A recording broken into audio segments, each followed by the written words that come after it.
বিজয়নগর নামে এক রাজ্য ছিল, আর সেই রাজ্যের রাজা ছিল খুবই দয়ালু। দেশ ও দেশের মানুষের উপর ছিল তার অসীম ভালোবাসা।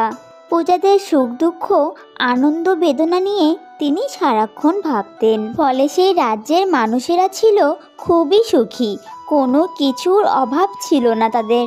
তারাও তাদের রাজাকে প্রাণের থেকে বেশি ভালোবাসতেন। এত কিছু হলে কি হবে, এত শক্তি যে রাজার, এত সম্পদে পরিপূর্ণ যার রাজত্ব, এত বিশাল আর মহৎ যার মন, তার মনের ভিতরে ছিল এক নিদারুণ বেদনা। দারুণ অসুখী ছিলেন সেই রাজা, সব থেকেও যেন কিছুই নেই। তিনি যেন ভীষণ একা, সারা দিন আনমনা হয়ে থাকেন। কারণ রাজার একমাত্র সন্তান, রাজ্যের রাজকন্যা খুবই অসুস্থ। সে দাঁড়াতেও পারে না, বসতেও পারে না, আর কথাও বলতে পারে না। সারা দিন রাত তাকে বিছানায় শুয়ে থাকতে হয়। রাজকন্যার বয়স 15 হলেও তাকে দেখতে একদম শিশুর মতো লাগে। ভীষণ কষ্ট তার, সবার মতো সে কথাও বলতে পারে না। ক্ষুধা পেলেও কাউকে জানাতে পারে না, জীবিত থেকেও সে যেন মৃত। এভাবে দিন যায়, মাস যায়, ঘুরতে ঘুরতে বছরও চলে যায়।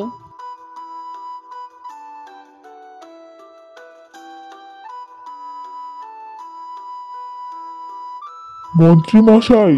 জি হুজুর। রাজ্যে যত বড় বড় ডাক্তার, কবিরাজ, হেকিম আছে সবাইকে নিয়ে এসো। সবাইকে বলে দাও যে আমার মেয়েকে যে সুস্থ করতে পারবে তাকে আমি অনেক সোনার মুদ্রা উপহার দিব। জি আজ্ঞে হুজুর। রাজ্যের সব বড় বড় ডাক্তার, বদ্যি, হেকিম, কবিরাজ সবার পালা শেষ। দূর দূরান্তের রাজ্য থেকে বড় বড় ডাক্তার, কবিরাজদের নিয়ে আসা হলো, কিন্তু কিছুতেই কিছু হলো না। কবিরাজ মশাই, বলেন আমার মেয়ের কি অসুখে কিছু হলো? এই রোগ কিছুতেই ছাড়বার নয় হুজুর। কেন কবিরাজ মশাই, কি এমন রোগ হয়েছে আমার মেয়ের? কোনো ডাইনির বদ মন্ত্র আছে হুজুর। এই ডাইনি ছাড়া এই রোগ আমরা কেউ সারাতে পারবো না। আমার মেয়ের উপর বদমন্ত্র? কে করলো এ কাজ? আচ্ছা, ঠিক আছে, তুমি এখন যাও তাহলে। শেষে রাজা আর কি করে, মনের দুঃখে যেন সব কিছু ভুলে গেলেন। ভুলে গেলেন তার দেশের কথা, দেশের মানুষের কথা, ভুলে গেলেন আহার নিদ্রার কথা। তারপর একদিন কাউকে কিছু না বলে রাজা রাতের অন্ধকারে বেরিয়ে পড়লেন রাজপ্রাসাদ থেকে।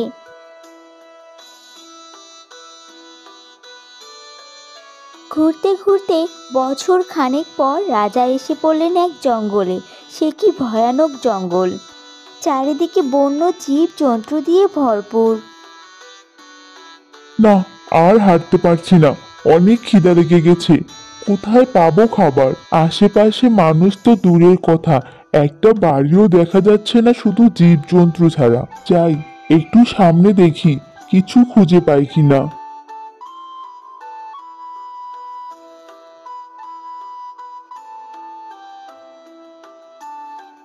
খাদ্যের সন্ধানে রাজা ঘুরে বেড়াতে থাকে এদিকে সেদিকে। এরপর ক্লান্ত হয়ে তিনি একটা জায়গায় বসে পড়ে।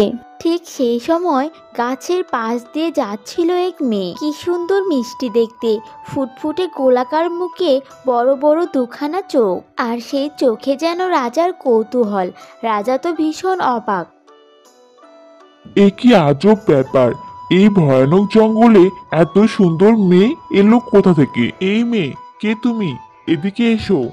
মানুষের কণ্ঠ শুনে প্রথমে তো মেয়েটি অবাক, পরে রাজাকে দেখতে পেয়ে এগিয়ে গেল। আপনি কে? মা, আমার অনেক পানির পিপাসা পেয়েছে, আমাকে একটু পানি খাওয়াবে? তৃষ্ণা মিটলো আপনার? এবার বলুন তো আপনি কে? আমি এক একা পথিক মা। আর তুমি বলো তো, তুমি এই ভয়ানক জঙ্গলে একা একা কি করছো? আর কোথা থেকেই বা তুমি এলে?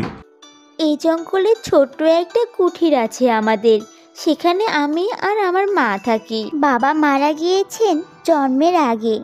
আগে মা আর আমি জঙ্গল থেকে ফুল তুলে বাজারে বিক্রি করতাম।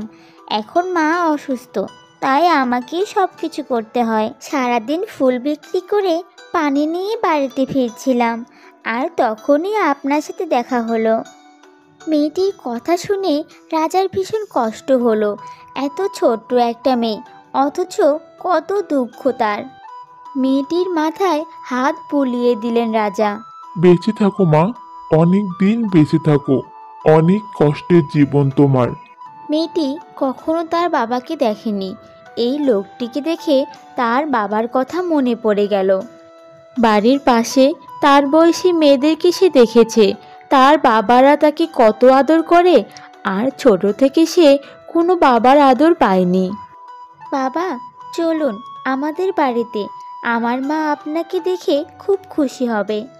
তুমি আমাকে বাবা বলে ডাকলে? মেয়েটির কথায় রাজার চোখ কেমন ছলছল করে উঠল।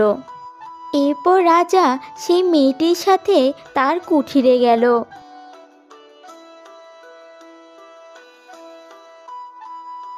মা, মা, দেখো কাকে নিয়ে এসেছি। কাকে নিয়ে এসেছিস মা? এই জঙ্গলে আবার কাকে খুঁজে পেলি মা? দেখো মা, ইনি এসেছেন আমার সাথে।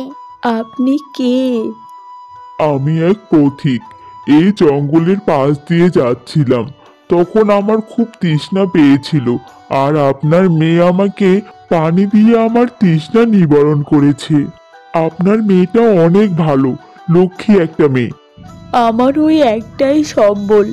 এই মেয়েটা আছে জন্য আমি এখনো বেঁচে আছি, আর মেয়েটা না থাকলে যে কবেই মরে যেতাম। মা, তুমি এই অলক্ষণী কথা কখনো আর বলবে না, এই আমি বলে দিলাম। মেয়েটির মার সাথে রাজার অনেক কথা হলো, কিন্তু রাজা তার পরিচয় দিলেন না।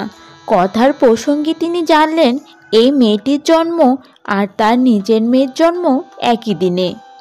ভীষণ কৌতূহল হলো রাজার। মেয়েটার প্রতি রাজার মমতা আরও বেড়ে গেল, আর সারাক্ষণ সে মেয়েটার সাথে সময় কাটাতে লাগলো।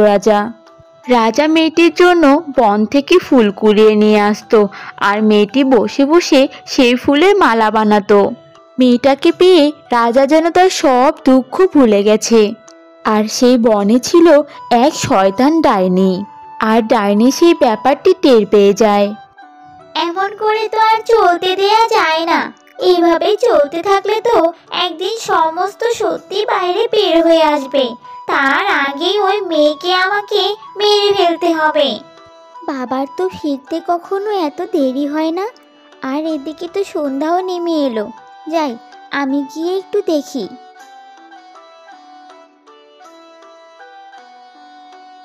আজ পেয়েছি সুযোগ, এই সুযোগ আমাকে হাতছাড়া করা যাবে না।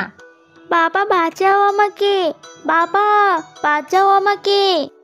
মেয়েটি জোরে জোরে চিৎকার করতে শুরু করে দেয়, আর সেই সময় সেখানে রাজামশাইও চলে আসে। রাজা ডাইনি বধের মন্ত্র জানতেন। এর আগেও তিনি অনেক ডাইনিকে বন্দি বানিয়েছিল। এরপর রাজা আর ডাইনির মধ্যে যুদ্ধ শুরু হয়ে যায়, আর ডাইনি হেরে যায়। দয়া করে আমাকে প্রাণে বধ করবেন না। আপনি যা বলবেন আমি তাই করতে রাজি আছি। আমি দরকার হলে সারা জীবন আপনার গোলামি করব। বিনিময়ে আমি আপনাকে এমন এক সত্য বলবো যার কারণে আপনার এত কষ্ট। ঠিক আছে, আমি তোমাকে প্রাণে মারবো না। তুমি বলো, তুমি কি সত্যি বলতে চাও? আমার মাকে আপনি মন্ত্র বলে বন্দি করে রেখেছিলেন। ঠিক তখনই আমি প্রতিজ্ঞা করি যে আমার মায়ের হত্যার প্রতিশোধ আমি নেব। আর সেজন্য আপনার রানী যখন অন্তঃসত্ত্বা, তার গর্ভের সন্তান আমি সরিয়ে এখানে এই কুঠিরে নারীর গর্ভে রেখে রাজকন্যার জন্ম হয় এই কুঠিরে। এই মেয়েটি আপনার মেয়ে হুজুর। ওদিকে আপনার ঘরে জন্ম নেওয়া অসুস্থ মেয়েটি আসলে রাজকন্যার অর্ধাংশ। তাহলে এখন রাজকন্যাকে ভালো করার উপায় বলে দাও। ওদেরকে যদি কোনো পূর্ণিমার রাতে এক বিছানায় শোয়ানো যায়, তাহলে ওরা দুয়ে মিলে এক পূর্ণাঙ্গ মানুষ হয়ে উঠবে। ডাইনির কথা শুনে রাজা তার মেয়েকে বুকে জড়িয়ে নিলেন। এরপর রাজা মেয়েটি এবং তার মাকে নিয়ে ফিরে এলেন রাজপ্রাসাদে। আর বহুদিন পর রাজাকে পেয়ে রাজ্যবাসী অনেক খুশি। পরে এক পূর্ণিমার রাতে দুই রাজকন্যাকে এক বিছানায় শোয়ানো হলো। পরের দিন সকালে দেখা গেল ঘর থেকে বের হয়েছে এক অপরূপা সুন্দরী রাজকন্যা। রাজা তার মেয়েকে ফিরে পেয়ে অনেক খুশি, আর রাজ্যবাসী তাদের রাজাকে ফিরে পেয়ে অনেক খুশি। এভাবেই বিজয়নগরীর সবাই সুখে শান্তিতে বসবাস করতে থাকলো।